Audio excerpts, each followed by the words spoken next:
Hello friends, welcome to RK study planet. आज हम लोग क्लास 10 एनसीईआरटी गणित से एक्सरसाइज 6.1 को पढ़ेंगे, जो कि त्रिभुज चैप्टर के अंतर्गत आता है।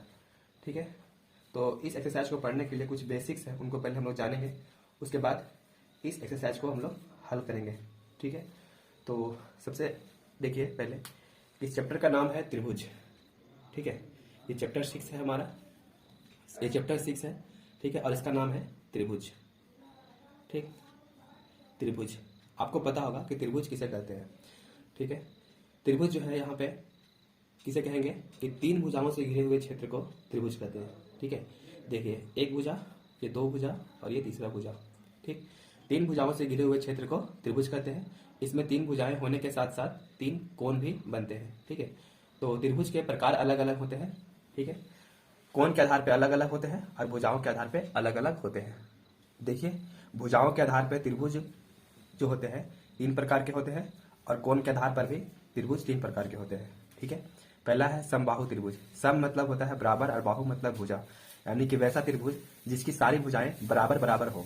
जैसे यहाँ पे अगर ये त्रिभुज है तो ये 2 सेंटीमीटर, ये 2 सेंटीमीटर और ये 2 सेंटीमीटर। ठीक है, तो इसको हम लोग बोलेंगे कि ये समबाहु त्रिभुज है। ठीक है, समद्विबाहु त्रिभुज में क्या होता है, जिसका दो भुजा बराबर होता है। सम मतलब बराबर, द्वि मतलब दो और बाहु मतलब भुजा, यानी ऐसा त्रिभुज जिसकी दो भुजाएं बराबर होती है। जैसे देखिए, ये दोनों भुजा जो है वो बराबर दिए हैं। देखिए, यहाँ जो साइन दी है वही साइन यहाँ पर भी है। इसका मतलब जितना ये भुजा है उतना ही ये भुजा है। ठीक है, जैसे कि ये 2 सेंटीमीटर, ये 2 सेंटीमीटर और ये जो होगा वो अलग होगा तो ये 3 सेंटीमीटर। तो यहाँ देखिए, यहाँ पे दो भुजाएं बराबर है, यानी कि ये जो है समद्विबाहु त्रिभुज है। इसमें क्या होता है कि बराबर भुजाओं का जो सम्मुख कोण होते हैं वो भी बराबर होते हैं, यानी कि ये कोण और ये कोण दोनों क्या होगा, बराबर होगा। ठीक है, विषम बाहु त्रिभुज जिसकी एक भी भुजाएं बराबर नहीं होती है उनको हम लोग विषम बाहु त्रिभुज कहते हैं। ठीक है, जैसे ये यहाँ पे ये 2 होगा, ये 3 और ये 4 ऐसे मान लेते हैं। ठीक है, तो इसमें देखते हैं कि सारी भुजाएं जो है वो बराबर बराबर नहीं है। ठीक है, सारी भुजाएं अलग है, जिसको हम लोग बोलेंगे विषम बाहु त्रिभुज। अब कोण के आधार पर भी होती है। ठीक है, त्रिभुज के प्रकार कोण के आधार पर भी होते हैं। जैसे समकोण त्रिभुज, जिसमें एक कोण जो होगा वो 90 डिग्री का होता है। ठीक, ये सब आपको पता होगा, अगर आप क्लास 9 तक जो है पढ़ लिए हैं बढ़िया से तो आपको पता होगा। ठीक है, न्यून कोण त्रिभुज, न्यून कोण त्रिभुज में क्या होता है कि प्रत्येक कोण जो होते हैं उनका मान 90 से छोटा होता है। ठीक है, यानी कि अगर यहाँ पे ए बी सी, यहाँ पे नाम दे देते हैं ए बी और सी, तो इसमें प्रत्येक कोण जो होगा, प्रत्येक कोण 90 से छोटा होगा। ठीक है, उनको हम लोग क्या बोलते हैं, न्यून कोण त्रिभुज। ठीक, अधिक कोण त्रिभुज में क्या होगा, एक कोण जो होगा उसमें क्या होगा, 90 से बड़ा होगा। ठीक है, एक कोण जो होगा वो 90 से बड़ा होगा। ठीक है, देखिए यहाँ पे ये कोण जो है वो, यहाँ देखिए ये 90 हो रहा था, है ना, तो 90 से ये बड़ा है, यानी कि एक कोण जिसमें 90 से बड़ा होगा उसको हम लोग बोलेंगे अधिक कोण त्रिभुज। ठीक है, तो ये सब हो गया त्रिभुज के प्रकार। लेकिन हम लोगों को यहाँ पे त्रिभुज में, क्लास 10 में त्रिभुज में समरूपता के बारे में पढ़ना है। ठीक है, और क्लास 9 में हम लोग सर्वांग समता के बारे में पढ़े थे। ठीक है, तो चलिए उनको एक बार फिर से रिवाइज कर लेते हैं कि समरूपता और सर्वांग समता में क्या अंतर होता है। देखिए, अब हम लोग सर्वांगसम और समरूप आकृतियां को समझते हैं। ठीक है, तभी हम लोग एक्सरसाइज 6.1 को सॉल्व कर पाएंगे। तो देखिए, सर्वांगसम आकृतियां किसे कहते हैं। यहाँ लिखा गया है कि वैसी आकृतियां जिनका आकार यानी कि शेप और अमाप यानी कि साइज समान होती है। ठीक है, वैसी आकृतियों को हम लोग क्या कहते हैं, सर्वांगसम आकृति कहते हैं। देखिए, जैसे अगर हम लोग एक वृत्त की बात करते हैं, ठीक है, एक वृत्त की बात करते हैं, तो देखिए हम यहाँ पे 2-3 प्रकार का वृत्त को बनाते हैं, उसके बाद हम लोग समझते हैं।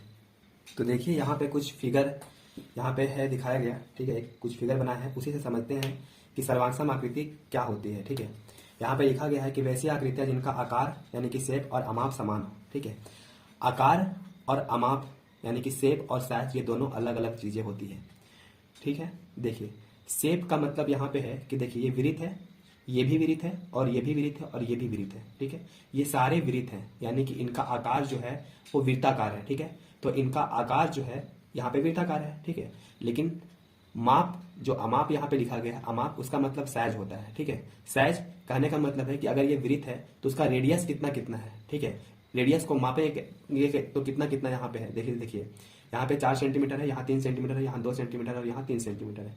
ठीक है, तो यहाँ पे आकार जो है वो सब यहाँ पे वृत्ताकार है, लेकिन साइज जो है किसी का 4 है, किसी का 3 है, किसी का 2 है तो किसी का 3 है। ठीक है, तो यहाँ पे सर्वांगसम आकृति कौन सी होगी, तो वैसी आकृति इनका आकार भी समान हो और अमाप भी समान हो। ठीक है, तो देखिए यहाँ पे फिगर जो है, ये वाला फिगर देखिए, ठीक है, और ये वाला फिगर देखिए।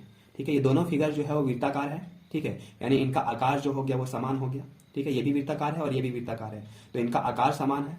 और आप देखिएगा तो इसका भी रेडियस 3 है और इसका भी रेडियस 3 है, यानी कि ये दोनों आकृति जो है वो कैसी आकृति है, सर्वांगसम आकृति है। ठीक है, उसी तरह से यहाँ वर्ग के केस में देखिएगा तो ये सारे जो है वर्ग है, यानी इनका आकार जो है वो सारा वर्ग है, तो इनका आकार समान है। ठीक है, और यहाँ अमाप देखिएगा तो अमाप यहाँ पे देखिए, यहाँ पे देखिए सारा कोण इसमें बराबर है, क्या कि वर्ग जो होता है उसमें प्रत्येक कोण जो 90 डिग्री का बनता है। ठीक है, लेकिन यहाँ भुजाएं किसी का 15 है, किसी का 6 है, किसी का 3 है, किसी का 6 है। ठीक है, तो यहाँ पे देखिए तो अमाप यानी कि साइज जो है किसका समान है, तो यहाँ भी 6 सेंटीमीटर भुजा है और यहाँ भी 6 सेंटीमीटर भुजा है, यानी कि ये आकृति और ये आकृति, ये दोनों आकृति जो है वो कैसी आकृति है, सर्वांगसम आकृति है। ठीक है, यानी कि ये वर्ग है तो ये सारे वर्ग है, यानी कि इनका आकार जो है कैसा है, वर्गाकार है, इनका आकार कैसा है, वृत्ताकार है, और इनका आकार कैसा है, त्रिभुजाकार है। नीचे देखिए, ठीक है, लेकिन अमाप जो है सबका अलग अलग है। ठीक है, तो वैसी आकृति इनका आकार भी समान होता है और अमाप भी समान होता है। तो यहाँ पर देखेंगे थे तो रेडियस भी बराबर था और ये वृत्ताकार भी था। ठीक है, यानी कि दोनों कंडीशन को फुलफिल कर रहा था। आकार भी देखिए वृत्ताकार है और अमाप भी, यहाँ पे रेडियस देखिएगा तो यहाँ भी 3 है और यहाँ भी 3 है, यानी ये दोनों आकृति सर्वांगसम है। ठीक है, और इस केस में भी देखिएगा तो ये आकृति, ये दोनों आकृति भी सर्वांगसम है, यानी इनका आकार वर्गाकार है और अमाप यहाँ पे भुजाएं ये भी 6 सेंटीमीटर है और ये भी 6 सेंटीमीटर है। ठीक है, अब यहाँ पे त्रिभुज में भी उसी तरह से है, एक 6 है, ठीक है, एक 10 है, एक 8 है, इस तरह करके सबका भुजा की माप जो है अलग अलग है, लेकिन ये सारे जो है सारे समकोण त्रिभुज है ना, तो इनका आकार सबका समान है क्योंकि ये सारे समकोण त्रिभुज है। ठीक है, और अमाप देखिएगा तो यहाँ भी 3 5 4 और यहाँ भी 3 5 4, तो ये दोनों त्रिभुज क्या हो गए हैं, तो सर्वांगसम हो गए। ठीक है, तो यहाँ पे दो चीज को यहाँ पे फुलफिल करवाना है, एक तो क्या, आकार, और दूसरा अमाप। तो यहाँ पे ये दोनों जो है क्या हो जाएंगे, सर्वांगसम, इसमें ये दोनों सर्वांगसम और इसमें ये दोनों सर्वांगसम। ठीक है, तो सर्वांगसम आकृति आपको समझ में आया होगा। अब देखिए समरूप आकृति का मतलब क्या होता है। ठीक है, समरूप आकृति में सिर्फ क्या होना चाहिए, उनका आकार समान होना चाहिए। ठीक है, समरूप आकृति में आकार समान होना चाहिए, भले ही अमाप जो है समान हो या ना हो। ठीक है, यानी कि ये सारे देखिए, ये सारा जो है वो वृत्त का आकार का है। ठीक है, तो ये सारे जो हो जाएंगे क्या हो जाएंगे, ये सारे वृत्त जो हो जाएंगे समरूप हो जाएंगे। ठीक है, समरूप मतलब समान रूप, देखने में एक जैसा लग रहा है ना, तो इसलिए ये क्या हो जाएंगे, समरूप हो जाएंगे, क्योंकि ये सारे वृत्त हैं। ठीक है, तो ये क्या हो जाएंगे, समरूप हो जाएंगे, सिर्फ उनका आकार समान होना चाहिए, भले अमाप समान हो या ना हो। ठीक है, उसी तरह से यहाँ पर ये भी देखिएगा तो ये देखिए तो यहाँ पे ये सारे जो है वर्ग हैं। ठीक है, सारे वर्ग हैं, तो ये भी क्या हो जाएंगे, समरूप हो जाएंगे, यानी कि देखने के आधार पे सारे वर्ग हैं तो ये जो हो जाएंगे समरूप हो जाएंगे। ठीक है, लेकिन अमाप जो है था सबका अलग अलग था। ठीक है, तो इसका मतलब कि देखने के आधार पे जब समान होता है तो उसको, यानी आकार समान होता है तो उनको हम लोग समरूप आकृति बोलते हैं। ठीक है, यहाँ पे देखिए सारे जो है वो कैसे हैं, तो समकोण त्रिभुज है। ठीक है, तो यहाँ पर ये सारे त्रिभुज जो हो जाएंगे कैसे हो जाएंगे, समरूप हो जाएंगे। ठीक है, समरूप हो जाएंगे। ठीक, उसके बाद अगर देखिए यहाँ पे समरूप कब नहीं होगा, तो देखिए एक हम लोग ले लेते हैं वृत्त और दूसरा ले लेते हैं वर्ग। ठीक है, क्या ये वर्ग और वृत्त देखने में एक जैसा लग रहे हैं, क्या इनका आकार सेम है, नहीं ना। यहाँ पे देखिए तो ये वृत्ताकार है और ये वर्गाकार है, तो ये दोनों आकृति जो होगी वो समरूप नहीं होगा। ठीक है, समरूप नहीं होगा। ठीक है, तो इसका मतलब ये पता चला कि देखिए यहाँ पे ये दोनों आकृति जो था वो कैसा था, सर्वांगसम था। ठीक है, ये दोनों आकृति कैसा है, तो सर्वांगसम है ना, सर्वांगसम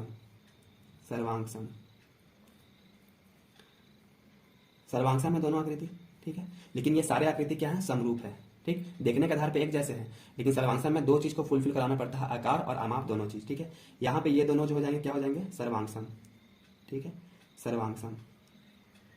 ठीक, सर्वांगसम हो जाएंगे, और यहाँ पे देखिएगा तो ये दोनों क्या हो जाएंगे, सर्वांगसम। ठीक है, सर्वांगसम। तो इसका मतलब ये पता चला, देखिए ये दोनों आकृति जो है वो सर्वांगसम भी है और समरूप भी है। ठीक है, तो इसका मतलब यहाँ पे ये पता चल रहा है कि अगर आकृति सर्वांगसम है तो 100% ठीक है क्या होंगे, समरूप होंगे। ठीक है, समरूप होगा। लेकिन अगर कोई आकृति समरूप है, देखिए ये आकृति दोनों ये सब समरूप था, लेकिन इसकी अमाप जो था वो अलग अलग था। ठीक है, तो यानी कि ये दोनों त्रिभुज जो था वो क्या सर्वांगसम था, नहीं ना। यानी कि सभी जो समरूप त्रिभुज होते हैं वो जरूरी नहीं है कि सर्वांगसम होगा, लेकिन सभी सर्वांगसम आकृति जो होंगे वो समरूप होंगे। ठीक है, तो ये भी देखिए यहाँ पे ये दोनों आकार जो था दोनों का अलग अलग हो गया था, तो ये सब जो है वो समरूप आकृति नहीं। जैसे कि यहाँ त्रिभुज छा देते हैं तो ये क्या सबका आकार एक जैसा है, सबका आकार जो है यहाँ अलग अलग है, तो ये समरूप आकृति नहीं है। ठीक है, तो ये हो गया। लेकिन यहाँ पे देखिए त्रिभुज का केस में जो होगा, देखिए यहाँ पे को पूछे कि क्या सभी वर्ग समरूप होते हैं, तो हाँ सभी वर्ग जो होते हैं समरूप होते हैं। क्योंकि देखने के आधार पर समान होता है, इसका प्रत्येक कोण जो होता है वो 90 डिग्री का होता है। ठीक है, सभी वर्ग क्या समरूप होते हैं, सभी वृत्त क्या समरूप होते हैं, तो हाँ सभी वृत्त जो होते हैं वो समरूप होते हैं। ठीक है, क्योंकि देखने के आधार पे जो है, आकार के आधार पे सब बराबर है। ठीक है, और यहाँ पे भले ही साइज अलग अलग है। ठीक है, तो ये दोनों क्या हो जाएंगे, ये सारा जो आकृति यहाँ पे दिया गया है वो सब समरूप है। ठीक है, अपने में सब समरूप है। वृत्त है तो ये सारा वृत्त जो है समरूप है, ये वर्ग है तो सारा वर्ग क्या है, समरूप है, और ये सारा त्रिभुज जो है वो समरूप है। ठीक है, लेकिन त्रिभुज में सभी समरूप आकृति नहीं होते हैं। ठीक है, देखिए यहाँ पे हम बनाए हैं, यहाँ पे सारा जो है वो समकोण त्रिभुज है। ठीक है, तो यहाँ देखिए क्या ये आकृति जो कि एक समकोण त्रिभुज का है और ये आकृति जो कि यहाँ पे न्यून कोण त्रिभुज का है, क्या ये दोनों आकृति देखने के आधार पे एक जैसे हैं? ये दोनों आकृति देखने के आधार पे, आकार के आधार पे एक जैसे नहीं है। ठीक है, तो इनको भी हम लोग समरूप आकृति नहीं बोलेंगे, भले ही ये त्रिभुज था। ठीक है, भले दोनों त्रिभुज है लेकिन देखने के आधार पे, आकार के आधार पे ये अलग अलग है, तो इसलिए इनको हम लोग समरूप त्रिभुज नहीं बोलेंगे। ठीक है, तो चलिए ये चैप्टर त्रिभुज पर ही आधारित है, तो हम लोग त्रिभुज को समझते हैं समरूपता के तौर पे। ठीक है, कि कब जो है त्रिभुज समरूप होते हैं और कब त्रिभुज समरूप नहीं होते हैं।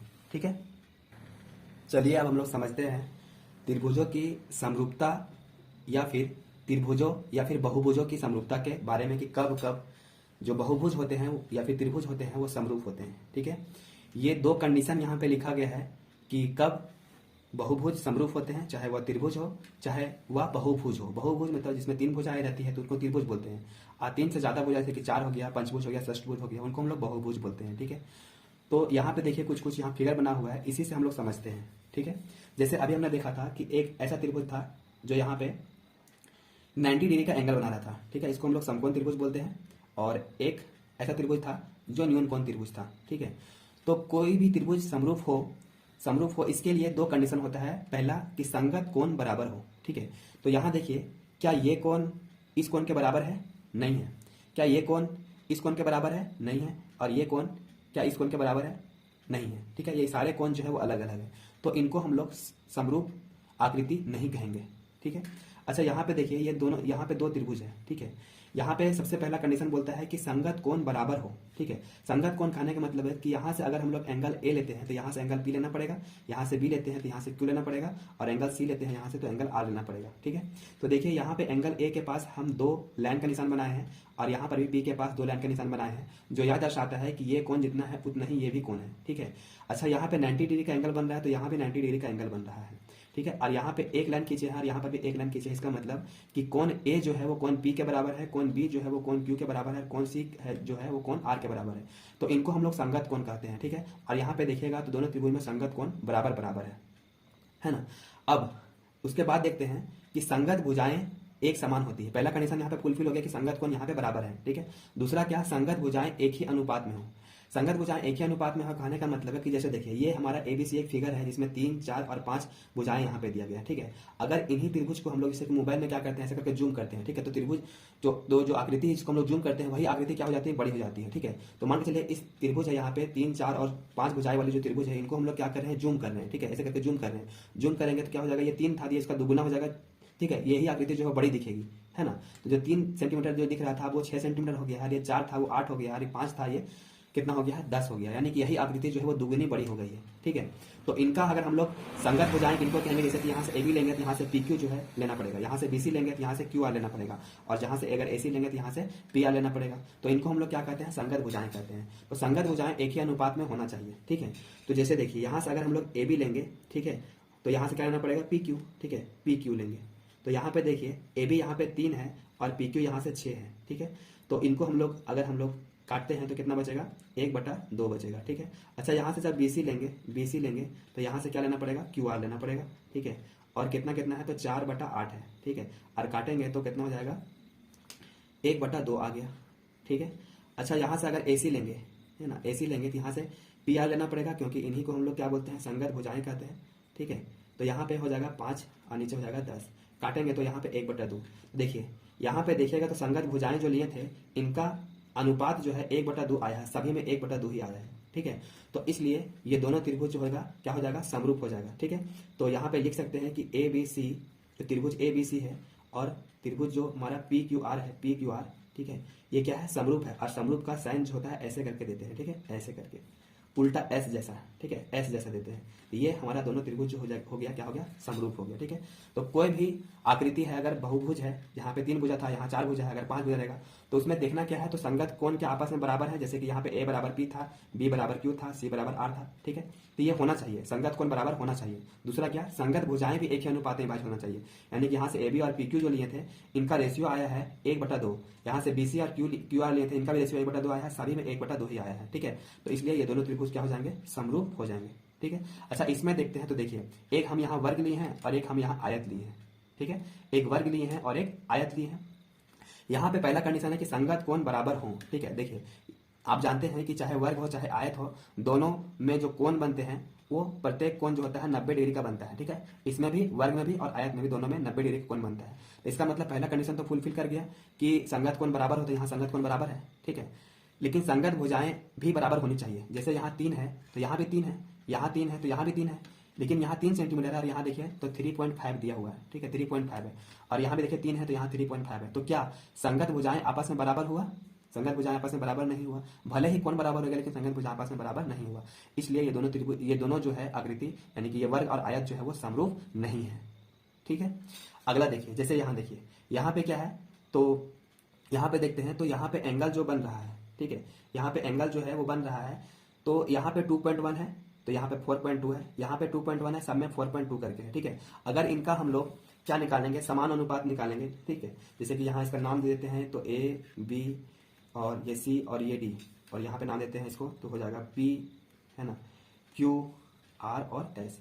तो इनका ऐसे करके अगर हम लोग अनुपात निकालेंगे तो अनुपात तो सबका सेम आएगा, ठीक है। जैसे यहाँ से अगर हम लोग एडी लेते हैं, जैसे कि एडी लेंगे, ठीक है, एडी और यहाँ से लेंगे पी क्यू, ठीक है, पी क्यू, तो क्या आ जाएगा 2.1 और यहाँ पे 4.2 और काटिएगा तो 21 दूनी 42, 1/2 आएगा। तो इसमें सारा में जो है, जैसे यहाँ आया था 1/2, इसमें भी क्या आएगा 1/2 आएगा। लेकिन क्या यहाँ पे जो कोण 90 डिग्री बना है, क्या सब में 90 डिग्री कोण है, नहीं है, ठीक है। इसमें कोण बराबर था लेकिन भुजाएं अलग अलग थी। लेकिन यहाँ पे जो है संगत भुजाएं जो है वो क्या है, तो संगत भुजाएं यहाँ पे एक ही अनुपात में विभाजित हो रहा है, लेकिन यहाँ पे कोण जो है ना, कोण क्या है, अलग अलग है। इसलिए ये भी त्रिभुज, ये भी आकृति जो है वो समरूप हमारा नहीं है, ठीक है। तो उम्मीद है आपको समरूप या और सर्वांगसम आकृतियां समझ में आया होगा, ठीक है।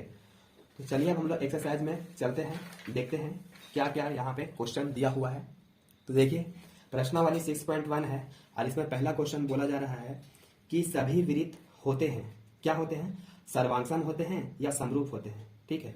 तो अभी हमने बताया था कि वृत्त जो है उनका रेडियस क्या हो, अलग अलग अगर होता है, ठीक है, तो उससे दिक्कत नहीं है, लेकिन सारे वृत्त होने चाहिए, ठीक है। जैसे इसका रेडियस 4 है, इसका रेडियस 3 है, ठीक है, तो उससे कोई दिक्कत नहीं है। अगर ये समरूप, देखिए सर्वांगसम, देखिए यहाँ पे 4 है, ये 3 है, तो दोनों का रेडियस अलग अलग है, तो ये दोनों आकृति जो है होंगे वो कभी भी सर्वांगसम नहीं होगा, ठीक है। समरूप हो सकता है, क्या है कि आकृति देखने के आधार पे आकार जो है क्या है, समान है। तो यहाँ पे क्या हो जाएगा पहला कैंसर, कि सभी वृत्त जो होते हैं वो क्या होते हैं, तो सभी वृत्त यहाँ पे समरूप होते हैं, ठीक है। सभी वृत्त क्या होते हैं, समरूप होते हैं, ठीक है। दूसरा नंबर क्वेश्चन है कि सभी वर्ग होते हैं, ठीक है। सभी वर्ग क्या होते हैं, वर्ग जो है देखने के आधार पे तो एक जैसा लगते हैं, कोई बड़ा होगा छोटा होगा, यानी कि अमाप सबका भले ही अलग अलग है लेकिन आकार सबका एक जैसा होता है। तो सभी वर्ग जो होते हैं वो समरूप होते हैं, सर्वांगसम नहीं होते हैं, ठीक है, समरूप होते हैं। अब यहाँ पे देखते हैं क्वेश्चन नंबर 3 को, सभी डैश त्रिभुज समरूप होते हैं, कौन से, समद्विबाहु या फिर समबाहु। तो देखिए मान लेते हैं यहाँ पे हम 2 त्रिभुज बनाते हैं, ठीक है, 2 त्रिभुज बना दिए हैं यहाँ पे, है ना, और यहाँ पर भी 2 त्रिभुज बना दिए हैं, ठीक है। एक बड़ा त्रिभुज है और एक छोटा त्रिभुज है। तो ये त्रिभुज जो है मान लेते हैं ये समबाहु त्रिभुज और ये भी समबाहु त्रिभुज है। तो आपको पता होगा समबाहु त्रिभुज में सारा कोण जो होता है वो 60 डिग्री का होता है, ठीक है, 60 डिग्री का होता है। अगर ये भी समबाहु त्रिभुज है तो ये भी कितना होगा, 60 डिग्री का होगा, ठीक है। ये भी 60 डिग्री का होगा और ये भी 60 डिग्री का होगा, ठीक है। तो मान लेते हैं ये 3 दिया हुआ है, ठीक है, ये 3 दिया हुआ तो ये भी 3 होगा और ये भी 3 होगा, क्योंकि ये समबाहु त्रिभुज है, ठीक है, ये समबाहु त्रिभुज है। और समद्विबाहु त्रिभुज में क्या होता है कि मान लेते हैं कि ये भुजाएं और ये भुजाएं बराबर है, और ये भुजाएं यहाँ पे मान लेते हैं कि ये थोड़ा बड़ा त्रिभुज था तो इसको हम लोग 6 मान लेते हैं, ठीक है, 6 दोगुना कर देंगे तो 6 मान लेते हैं। अच्छा, ये इसको भी बड़ा कर देते हैं तो 4 हो जाएगा, 4 कर देते हैं, और ये अलग माप का रख देते हैं क्योंकि ये द्विबाहु त्रिभुज है, 2 भुजाएं बराबर करना जरूरी है, तीसरा भुजा बराबर हो या ना हो। तो इसका हम लोग 5 रख देते हैं और इसको हम लोग रख देते हैं कितना, 10, ठीक है, 10 रख देते हैं, ठीक। अब यहाँ पे देखिए क्या कसौटी है कि दोनों त्रिभुज समरूप होंगे? तो पहला नियम बोलता है कि संगत कोण बराबर हो। तो क्या यहाँ पे संगत कोण बराबर है? यहाँ भी 60 डिग्री का, यहाँ भी 60 डिग्री, तो हाँ संगत कोण बराबर है, ठीक है। और संगत भुजाएं भी बराबर होनी चाहिए। तो देखिए इनको दोनों का अगर हम लोग रेशियो निकालेंगे तो 3/6 आएगा, ठीक है, काटेंगे तो 1/2 आएगा, ठीक है। यहाँ पे भी देखिए तो कितना आ जाएगा, 1 रेशियो में इन दोनों का रेशियो जाएगा, कितना आएगा, 1/2 ही आएगा, ठीक है। और इसको रेशियो निकालेंगे तब पर भी कितना आएगा, 1/2 ही आएगा, ठीक है। तो यहाँ पे समबाहु त्रिभुज में दोनों कंडीशन फुलफिल कर गया। पहला कि संगत कोण बराबर होता, संगत कोण बराबर है, ठीक है। संगत भुजाएं एक ही अनुपात में विभाजित करना चाहिए। देखिए सबका 1/2 आया है, यानी कि ये क्या हो गए, ये समबाहु त्रिभुज जो होंगे वो समरूप होंगे। अच्छा, ये समद्विबाहु त्रिभुज समरूप क्यों नहीं हुआ? क्योंकि देखिए संगत इसमें क्या होगा कि जो बराबर भुजाएं होती है उनका सम्मुख कोण ही क्या होते हैं, बराबर बराबर होते हैं, ठीक है। यानी कि ये कोण यहाँ पे क्या होगा, इस भुजा का ये कोण और इस भुजा का ये कोण, ये दोनों बराबर होगा, ठीक है। ये 30 है तो ये 30 है, ठीक है। और इनका जो है यहाँ पे बढ़ा देते हैं, ये 60 हो गया और ये 60 हो गया, जो कि इसी को जूम कर दिए हैं, ठीक है। जूम कर दिए मतलब बड़ा कर दिए फिगर को। और मान लेते हैं 30 30 60 हो गया, तो बचा कुचा जो कोण होगा वो ये वाला होगा, ठीक है। बचा कुचा कोण जो होगा वो ये वाला होगा, ठीक है। इनको रेशियो निकालेंगे तो 1/2 तो आएगा, यानी कि देखिए यहाँ पे डिवाइड करेंगे तो 2/4 होगा और काटेंगे तो 1/2 होगा, ठीक है। यहाँ पर भी देखिए तो कितना हो जाएगा, इन दोनों का रेशियो 1/2 ही आएगा। संगत भुजाएं जो है वो क्या है, यहाँ पे बराबर है, लेकिन संगत कोण जो है वो बराबर नहीं होता है, ठीक है। संगत कोण जो है बराबर नहीं होते हैं, इसलिए यहाँ पे बोलेंगे कि सभी समबाहु त्रिभुज जो होते हैं वो समरूप होते हैं। तो तीसरा का आंसर क्या होगा, समरूप हो जाएगा, ठीक है। अच्छा, फोर का देखिए यहाँ पे बोल रहा है कि भुजाओं की समान संख्या वाले दो बहुभुज समरूप होते हैं यदि, तो यही कंडीशन था। पहला कंडीशन क्या कि उनके संगत कोण क्या हो, बराबर हो, ठीक है। पहला में क्या भरा जाएगा, बराबर, ठीक है। दूसरा, उनकी संगत भुजाएं एक ही अनुपात में हो, तो यानी कि यहाँ पे समानुपाती हो, ठीक है। समानुपाती भरा जाएगा। पहला शुरू में क्या भरा जाएगा, बराबर, उसके बाद क्या भरा जाएगा, समानुपाती, ठीक है। चलिए दूसरा नंबर क्वेश्चन देखते हैं। ये पहला क्वेश्चन था, पहला का आंसर। दूसरा का देखते हैं। तो दूसरा में क्या बोला जा रहा है कि निम्नलिखित युग्मों के लिए भिन्न भिन्न उदाहरण दीजिए। पहला क्या बोला है यहाँ पे, समरूप आकृति, है ना, समरूप आकृति, ठीक है।